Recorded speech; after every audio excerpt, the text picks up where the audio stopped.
symmetry of functions. Now, when we're talking about symmetry, in other words, we're talking about reflections of your functions over an axis line. Okay? So we have 3 different functions and 3 different tests that we have to use to determine your symmetry. The first is what's called with respect to the x-axis. So with respect to the x-axis has these 4 concepts related to them. First and foremost, you're going to reflect specifically over that axis. Now obviously my graph picture over here kind of got off a little bit, but if you could imagine that this was sitting over your axis line, it would have been something like this, where you had your graph that went up in this direction and then down in this direction, and your axis is what cuts it in half. So you can think about if you are folding your paper along the x-axis, the top part of your graph has to match that bottom part of your graph. Now, one of the most important things when we're testing is that you're going to replace y with negative y and resimplify. If you have x-axis symmetry, then your simplification will give you back the original equation that you had. Okay? The other thing to notice about that is that if we're looking at point for point, your original point, its axis or its matching point will have the negative y value to it. Now the next type of symmetry we have is called respect to the y-axis. So that is going to be these 4 pieces of information. Again, if you look at your graph and you were to fold it right here along your y-axis, because that's what this is the y, and notice the stuff that's on the left is the same as the stuff that's on the right. In other words, its point matches negative x, y. So its test says that you need to replace all x's with a negative x and resimplify. When you do that, you should get back the original equation. Okay. Now the last one that we have is with respect to the origin. So that's going to be these ideas. So with respect to the origin is a rotation. It means you're going to spin it around 180 degrees and see what happens. Your straight point for point says that you should have the exact opposite of both the x and y's when you evaluate. It means you're going to replace both x and y with their negatives and resimplify. If you get the original back, then you have origin symmetry.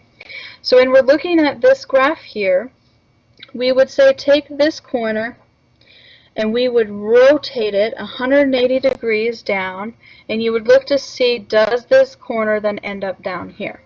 Okay. Well, in this case it does. Therefore you have respect to the origin. Okay.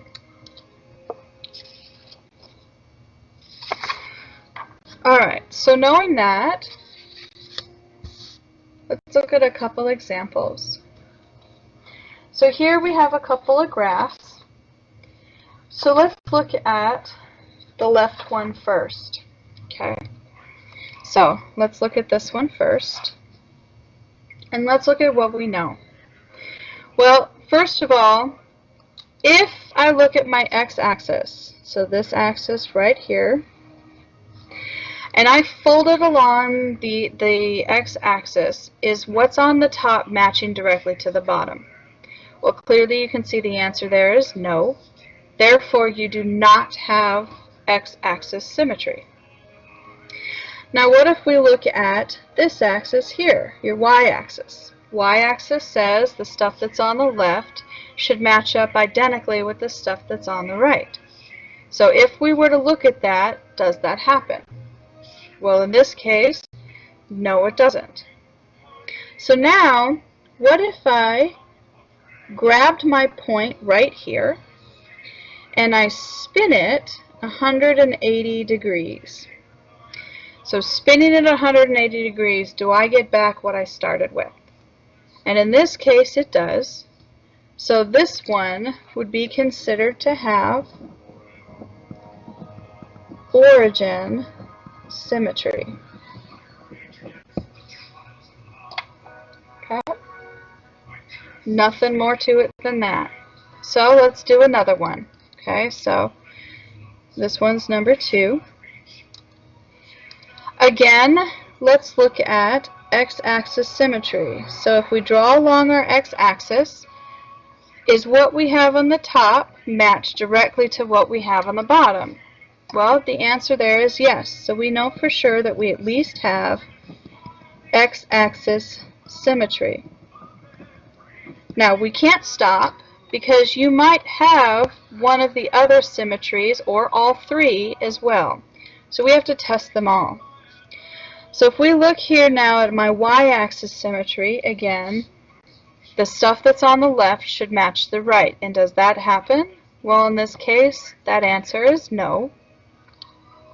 And if I put a point, say, right here, and I spin 180 degrees, do I get back what I started with? Well, in this case, again, no, because spinning at 180 degrees would put the object over here, and I don't have an object over there. Therefore, the only symmetry I have for this one ended up being x-axis symmetry. Now, what's important to remember is you can have one symmetry type, you could have 2 symmetry types, or you could have all 3 symmetry types within one graph. So you do have to test all 3 symmetries before you can definitively state what you have. Now, the other thing we have is we have this example. And this example says, find the point that is symmetric to the given point. So the given point is going to be the point 8, 3. And I want you to find its symmetry values with respect to the x-axis, with respect to the y-axis, and respect to the origin. So if we look at the x-axis, y-axis, or origin, what you have to remember is that all 3 of these have a rule. My first point has to start with the rule. And the rule for my x-axis says that whatever my y value is, its symmetry point is the negative of that. So if we look at that idea, my original point was the point 8, 3. Therefore, its symmetry point has to be the point 8, negative 3. Now when we talk about y-axis, we are talking here about the point where I have negative of my x, but my y stays the same. Therefore, its symmetry point has to be negative 8, 3. Last, we have your origin, and your origin says you have to have the negative of both points in order to be origin symmetrical. So therefore, we have the point negative 8, negative 3.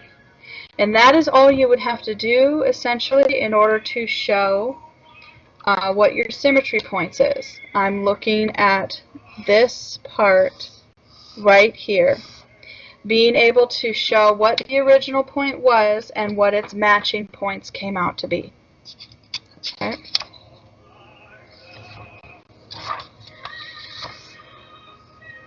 Now, changing gears a little, we have a concept called even or odd functions, even, odd, or neither. So first and foremost, we have determining even functions right here. Graphically, an even function is symmetric with respect to the y-axis. So if you are given a visual representation of that graph, then you are looking for y-axis symmetry. If you have it, then you're done. You can state that it is even. Algebraically, though, we are looking at replacing all x's with negative x and resimplifying. The goal is to get back your original equation, thus using this formula right here, where we are looking at if I input negative x into my function, will I get the same function back? If I do, then I have an even function. If I don't, then I might have something else.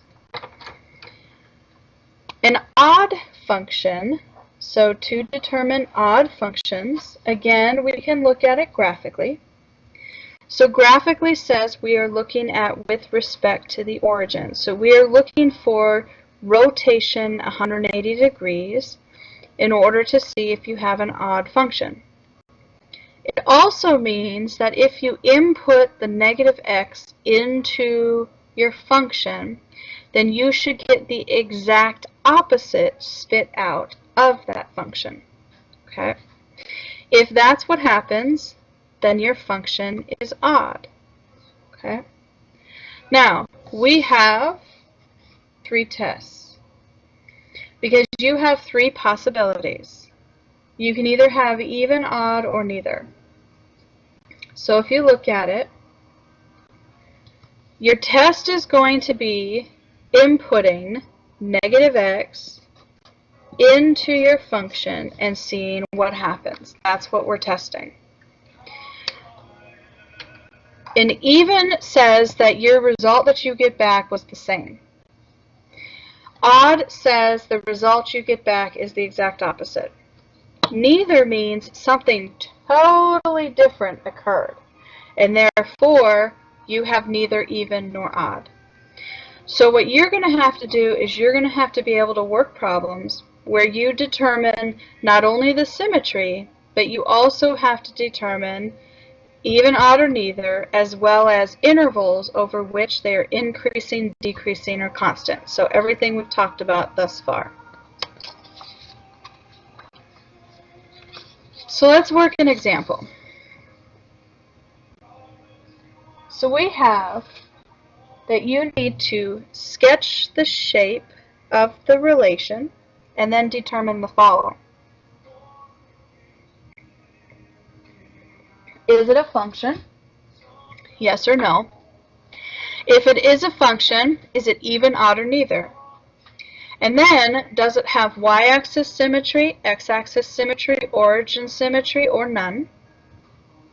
And then find the intervals over which you are increasing, decreasing, or constant. So the first thing you need to do is we're looking at the absolute value and then plus 3. So the smartest thing to do would be to create your XY table, which is going to allow you to graph. Okay, so again, we're going to have x, and then we have that f of x is the absolute value of x plus 3. And so we're going to pick our x values, and we are going to determine their y value counterparts in order to create a graph. So the first place that I would start again is at the origin. So I've got the absolute value of 0 plus 3 is going to give me 3 as a result. Then from there, I would go 1 to the left and 1 to the right. So here I would pick 1. So I've got the absolute value of 1 plus 3 is going to give me 1 plus 3, which equals 4.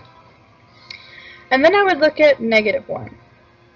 So the absolute value of negative 1 plus 3 gives you 1 plus 3, which gives you 4. As remember, when you take the absolute value, it doesn't matter if you're positive or negative going in, you're positive coming out. So I have 3 coordinate points here, so I'm going to start putting together my graph. So I have the point 0, 3, so 0, 1, 2, 3. I then have the point 1, 4, so I'm going to go over 1, but I'm going to go up to 4. And then I have the point negative 1, 4, so negative 1 up to 4. And I've got my lines. Okay, So to help make it visual, I'm going to go ahead and use a ruler, although you don't have to if you don't want to. Remember, you have to have 2 coordinate points in order to graph a line. So I'm going to go ahead and graph this line. Going the one way, and then I'm going to go ahead and graph it going the other way. And so this right here is my graph. Now, based on this, I have to look at, is it a function? And remember, to tell if something's a function, we have to use the vertical line test. So in this case, we know that yes, it's a function. And because it passes your V test. Okay, that's what's going on and what it's why it's happening. So now we need to look at it. And we have to be able to determine even, odd, or neither, as well as its symmetry. So let's start with the symmetry part. Symmetry says, do I have x-axis symmetry? So in other words, if I look at my x-axis, is the same thing on the top happening on the bottom? Well, the answer here is no. Y-axis symmetry says I'm looking at my y-axis here, and is the same thing on the happening on the right? Well, in this case it is. So we have y-axis symmetry. And of course, if I grab this and spin 180 degrees, do I get the same thing back? Well, in this instance it would be no, I don't. So the only symmetry I have here is my y-axis symmetry. Now, using the definitions of even, odd, or neither, because I have y-axis symmetry, it also means that I have an even function. However, let's prove it algebraically. So to prove even, one thing that I know is that I have to take my function and evaluate it at negative x and look to see what happens. I want to test to see, do I get the original back? So this is what I am testing for. So I'm going to take my function of negative x, and I'm going to input it. So this becomes the absolute value of negative x plus 3. Well, once you do that, you need to evaluate. Well, what do we know about absolute value? We know the absolute value of the negative is going to be the same as the absolute value of the positive.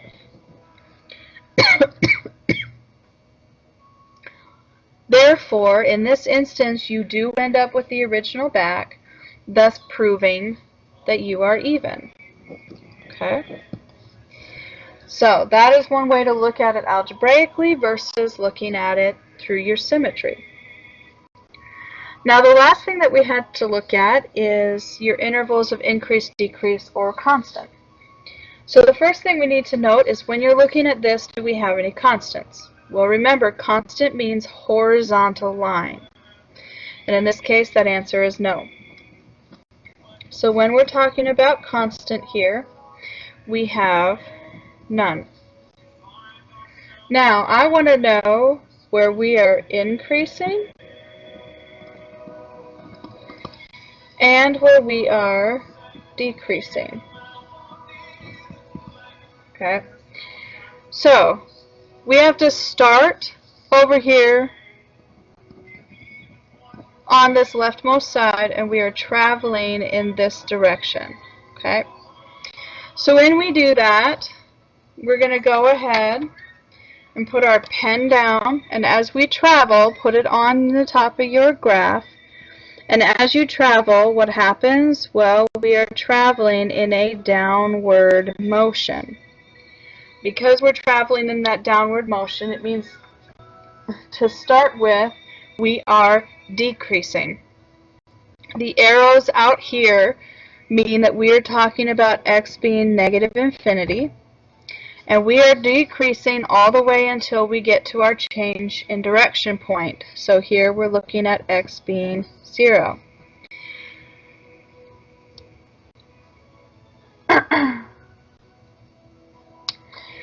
So, because we're looking at the x-axis, so we're going to look down, and that means our decreasing is going to go from negative infinity to 0.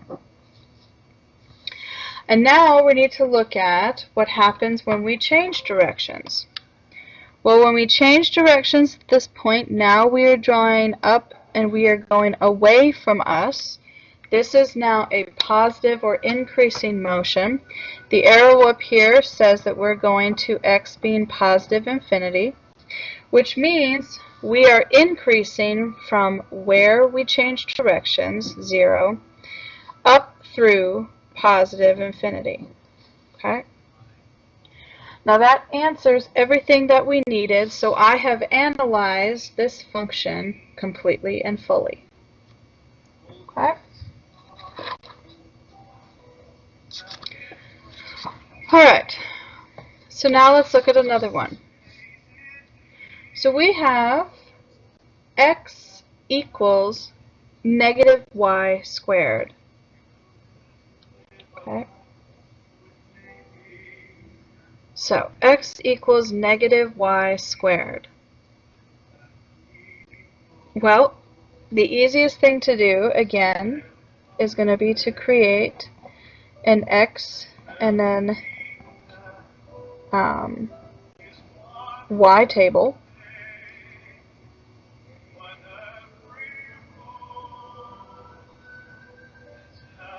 Let's see, no, that's not going to be the easiest way. In this case, what we're going to do is we're going to want to choose y values in order to get your x value.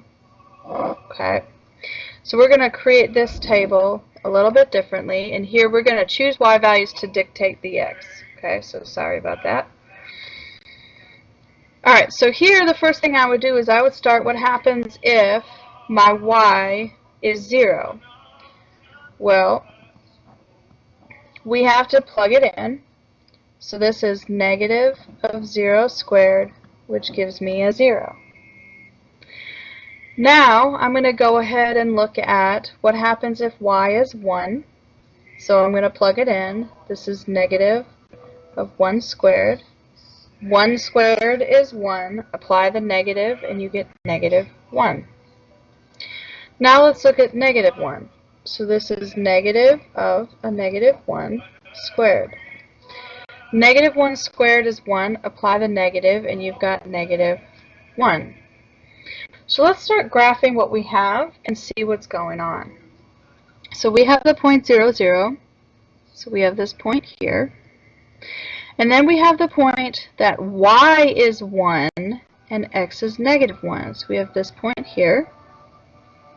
And then we have the point that y is negative 1 and x is negative 1. So this point here. Now I'm going to do just a couple more, 2 more points to be exact. I'm going to do 2 and negative 2 so we can really see the change. So we have negative of 2 squared.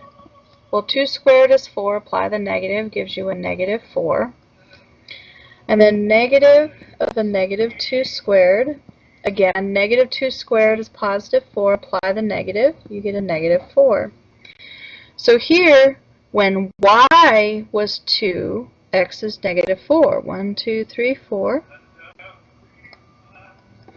And when y is negative 2, we're at negative 4. Okay. So if you look, it should be clear that what we actually have going on here is this parabola-like shape. And this should make a lot of sense because, after all, this right here is a quadratic equation. It's x equals negative y squared. Now, in order to answer the question, is it a function, remember your vertical line test. So we have to drop a line in, and what do you notice? Well, what you should notice is that this vertical line is crossing at 2 places. Therefore, this is not a function. You fail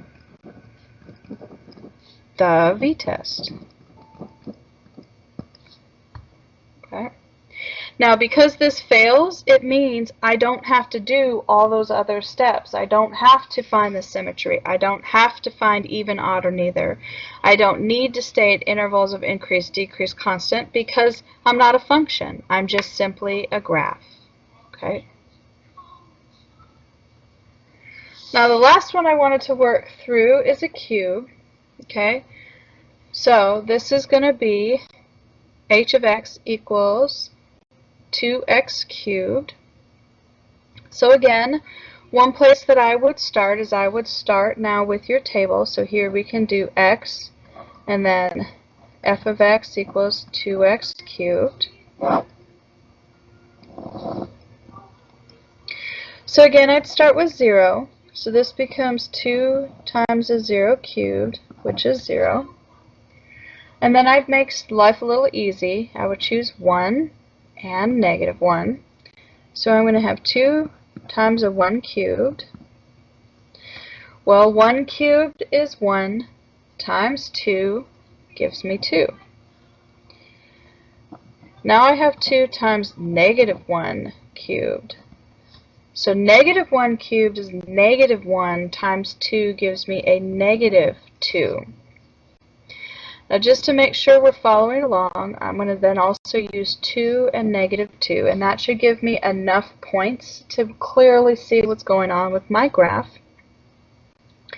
So here I'm going to have 2 times 2 cubed.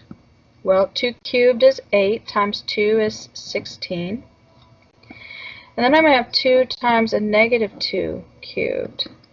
So negative 2 cubed is negative 8 times 2 is a negative 16. So I now have everything I need to graph. So let's take a look at that graph. I'm going to start with the point 0, 0. I am then going to go over 1 up 2. I'm going to go negative 1 down 2. And then my next points are going to be way off the charts. So I have to add a little bit of a curvature here.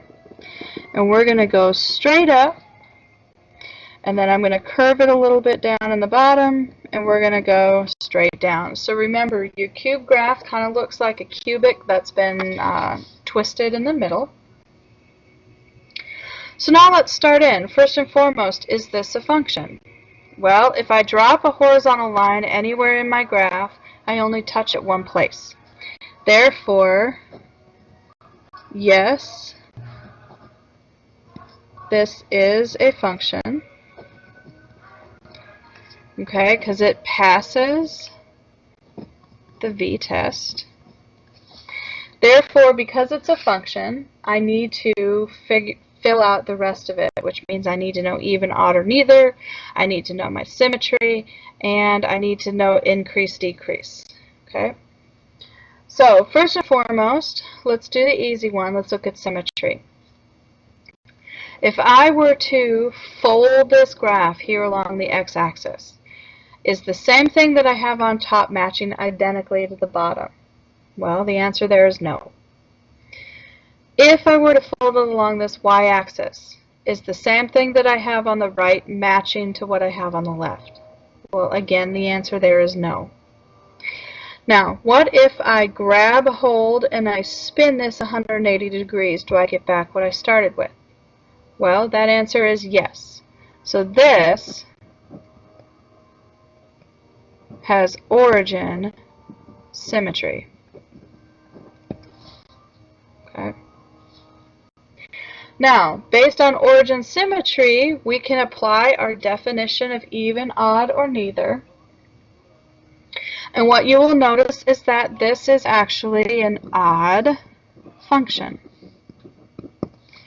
We can prove that algebraically by very easily running our test. So, if we take our f of negative x, what we should get is the opposite of what we started with. So we have 2x cubed. So we're going to do this as being 2 times the negative x cubed. When we simplify this, negative x cubed is a negative x cubed times 2 is a negative 2x cubed. Is this the exact opposite from what we started with? Well, that answer is yes. Therefore, this is an odd function. Okay, so that proves odd. Now, the last thing we have to look at is increase, decrease, and constant. Well, when looking at this graph, do I have any horizontal lines? Well, the answer to that is no. Therefore, when we're looking at constant, for this graph we have none. Now, again, remember, we have to start on the left side, and we are going to be traveling across my x-axis. So we're going to start down here, of course, because this is the leftmost side, and this arrow here is telling me that x is negative infinity. And when we do this, I'm traveling in an upward direction. Okay? So if you look at this, if we start down here and we start moving across the x-axis, I am traveling upwards in an upward direction. And I'm going to keep on traveling upwards the whole length of the entire graph. At no point did I change directions. Well, this part here is where x is going to be my positive infinity, because it's just going to keep on going forever. Therefore, my increasing is going to be over the interval negative infinity to positive infinity. Since my increasing interval uses the entire graph, it means for decreasing, I have none. And therefore, again, I have answered everything that I have to be able to answer out of this particular problem. Okay?